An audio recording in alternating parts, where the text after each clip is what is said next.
Hi, everyone, and good evening. I am Immigration Attorney Yael Brudner, and I'm coming to you live from Orange County, California, to share some news about immigration. A lot of news, like always. This week has been pretty eventful. And then also answer some of the most frequently asked questions of the week. I picked the questions I think that people will find the most interesting. If you're watching this and you have a question, feel free to write your question in the comments. I will try to get to it as I go. And if you're watching the replay of this and you're not watching the live broadcast anymore, it's still okay to write questions and I will try to respond as soon as I see them, okay, as quickly as possible. So let's jump into breaking news of the week today. This is great news. We've been waiting for this for a long time, but finally the Department of State has announced the dates for the green card lottery. Now, this is a 2022 green card lottery, okay? And the dates are announced. Online registration is available for a very specific amount of time. So if you're interested in the green card lottery, you have to apply between October 7 to November 10 of this year. So we're talking about next week. I don't recommend waiting until the last week. You know, the site falls down, internet issues, website problems on the Department of State end. So I would say to you and advise everyone, if you're interested in applying for the green card lottery, go ahead and do it towards the beginning of the period. And a lot of people ask me, okay, so who qualifies for this? What is this lottery? I mean, they heard about the lottery and not really sure about exactly what it is and if it pertains to them. So the green card lottery is kind of like the unofficial name. The official name is a diversity visa lottery. And it's a program that is, it's a Department of State program in which they issue visas every year, immigrant visas, to about 55,000 people from all over the world, from countries that have lower immigration rates to the US. So there are a list of countries that do not qualify or not eligible for the green card lottery, and those are countries that have a high level of immigration to the US. But the majority of countries are open, and the requirements are pretty simple. You need to be a member of one of those countries, a national of one of those countries that are eligible for the lottery. You need to have either a high school degree or have at least a skill or occupation.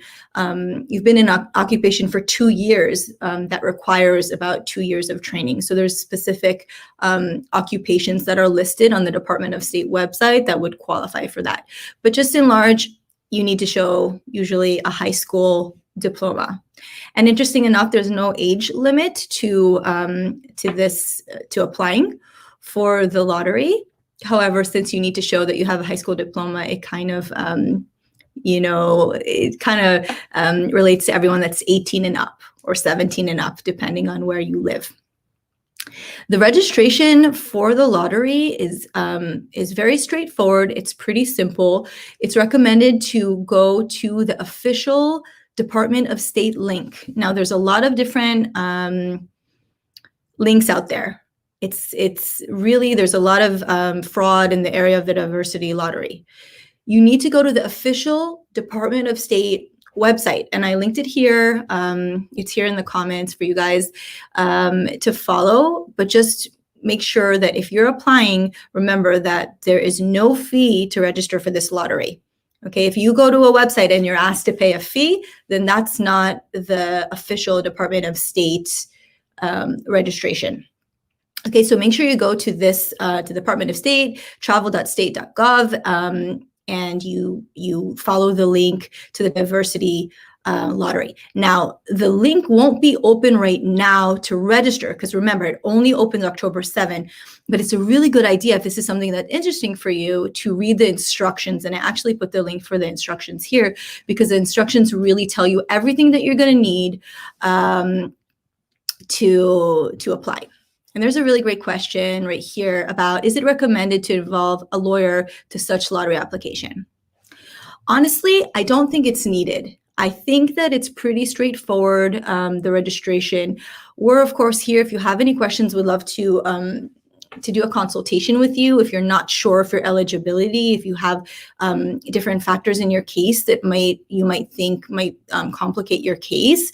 But if it's a very straightforward case, then most people do not need a lawyer to apply for the lottery. Now, take in mind, applying for the lottery is only the first step, okay? It doesn't, if you win the lottery, that's not that you win the green card. You win the opportunity to apply for a green card. So, people that have issues in their immigration history or a criminal record or convictions in the past might benefit to have a consultation with a lawyer just to make sure that they can even get the green card down the road. So if you win the lottery, you're actually winning an opportunity to apply for a green card without having anyone petition you. So think about it as if the green card, the diversity visa is like someone petition you. That's the first part. Let's say you get married and you have a spousal petition, your spouse petition you and that's approved. Great. Now you go to the next step. Do you qualify for the green card? Okay. But that's huge because, a lot of people do not have a qualifying relative or employer to petition them. So definitely there's nothing to lose by applying for the lottery. I really I think it's a good idea. If you have any more questions, feel free to write them in the comments and I'd love to help you. If you have any questions that in general and you want to talk about specifically about your case, here's our information. You can call or text us or visit our website. We have a lot of information there as well. Okay, so that was exciting news about the green card lottery. I got some requests to talk again about the USCIS fee increase.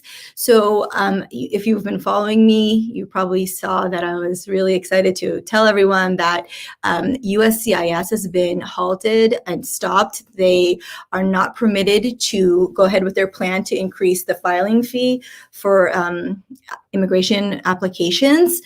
They were stopped by the U.S. District Court, the federal court, that said that during the litigation around this, there is merit in the case of the plaintiffs, the people that are suing the government, and decided while litigation is going forward, they are not going to go ahead with the fee increase. So this was a huge release, and it's a huge relief for a lot of people that the increase in fees was a very big burden for them.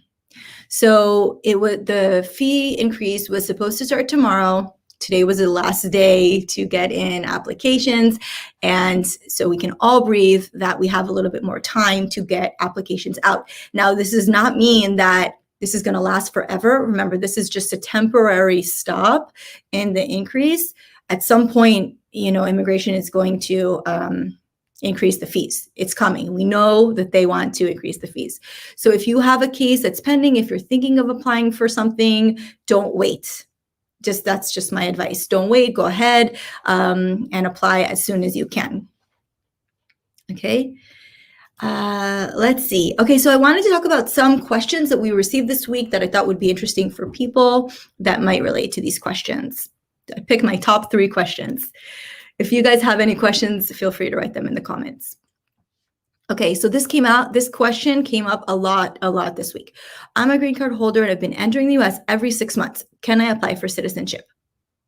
Now, there is this idea that if you have a green card and you want to live in a different country, then you can just visit the US every 6 months, come in for a vacation, go to Disneyland, go to, I don't know, to tour some, do some tourist activities, and then go back to your home country and just keep your green card.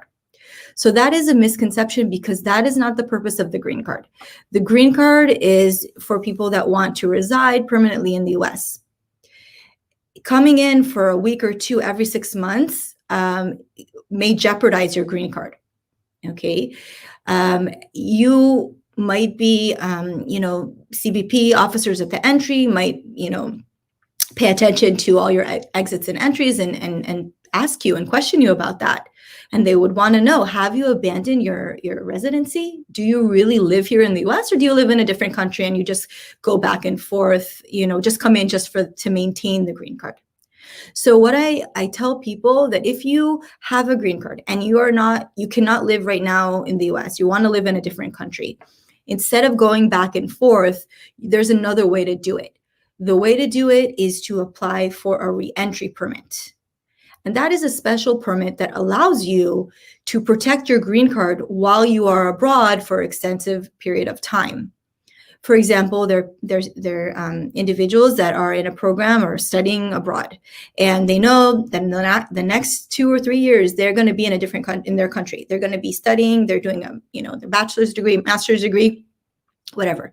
So instead of coming in and coming out, every 6 months to kind of protect your green card, the better way to do it is to apply for a special permission for a reentry permit. And that way you can stay outside of the US without jeopardizing your green card, protecting your green card or your lawful permanent resident status. Now, can you apply for citizenship if you've been going in and out? So we've been seeing this with people right now that really want to apply for citizenship because the citizenship fees are going to go up significantly. However, they have been a green card holder for 5 years, but they've been going in and out. So going in and out, usually if that's your case, you won't be eligible to file for citizenship because you don't have the requisite physical presence and continuous presence here in the US to apply for citizenship. Since one of the requirements for citizenship is that you show that you've been in the US continuously at least half of the time, and you haven't taken any, really long trips outside of the country. Okay, people should be mindful about, if you apply for a citizenship, if you're applying for a naturalization, the officer is opening your case and looking at your case. They can look at everything. They can look at your green card. They can look at your trips. They absolutely look at your trips. That's something that, you have to disclose on the application. But if they feel that you abandon your residency, not only may they say, listen, you're not eligible for citizenship, there is always a scenario that they can say, we think you even abandoned your green card. We think, you shouldn't be a permanent lawful resident anymore, lawful permanent resident. So you have to be really careful for applying for citizenship. People think that citizenship is really easy. It's no problem. It's just filling out a form. But in fact, citizenship is something that you really, really need to make sure that you're eligible for. Okay, and consulting with a lawyer is a great idea to make sure that you qualify and that there's going to be no surprises at your interview. So if this is your situation, you've been going in and out, there's a big chance that you won't be qualified for citizenship and it won't be recommended. And it's also not recommended to do that. Recommended to file for a re-entry permit if you are if you're staying abroad for a long period of time. Okay. If you have any questions, feel free to write in the comments. And I'm going to move on to the next question. So I'm a green card holder and I will be eligible to apply for citizenship soon. Should I petition my wife now or should I wait until I become a citizen? So again, this came up a lot in the context of people wanting to get applications in. Should I file for citizenship? Should I file for my wife? What should I do? Our general recommendation is if you have a green card to do both, to apply for your wife, on the basis of a green card holder can also petition for their spouse and also apply for your citizenship. And then once you become a citizen, you can upgrade the status of your spouse's petition, okay, to one of an immediate relative. So remember, a U.S. citizen petitioning their spouse is the most, it's an immediate relative. It's the best category to be in because it waives a lot of things that being a green card holder doesn't waive. For example, working without authorization or, unlawful, not maintaining your status here in the U.S. So to this question, I would recommend definitely doing both. Applying for your spouse if you're a green card holder and also applying for your citizenship. And once you become a citizen, takes about a year right now, you can upgrade your spouse's petition. In many cases, if your spouse is here came in with a visa and has been maintaining their status, for example, students that are here, maintaining their student status, came in with a visa, the priority date for spouses and minor children of green card holders is current. So right now, if your spouse has been maintaining status, she can go through the whole process right now, even before you become a citizen. Okay, so definitely reach out to us. In our consultations, we really dive in to your case and we ask questions and we strategize what the best plan would be for your specific case. Okay, because every case is different. Okay, even if your friend went through the process and it was really quick and really easy and it took them 2 weeks and everything, every case is different. So never compare to your friend's case. Okay. So my final question that I thought today would be interesting is this question. My green card is expiring. I'm eligible to apply for citizenship. Do I need to renew my green card first? Okay, so this question is also really common. It goes to really the strategy of your case. What should you do? What's the best way to go? So in general, you are, as a green card holder, you're supposed to have your green card with you at all times. It needs to be valid and unexpired. Okay, you need that to prove that you can work. You need that for travel. You need to have an unexpired green card.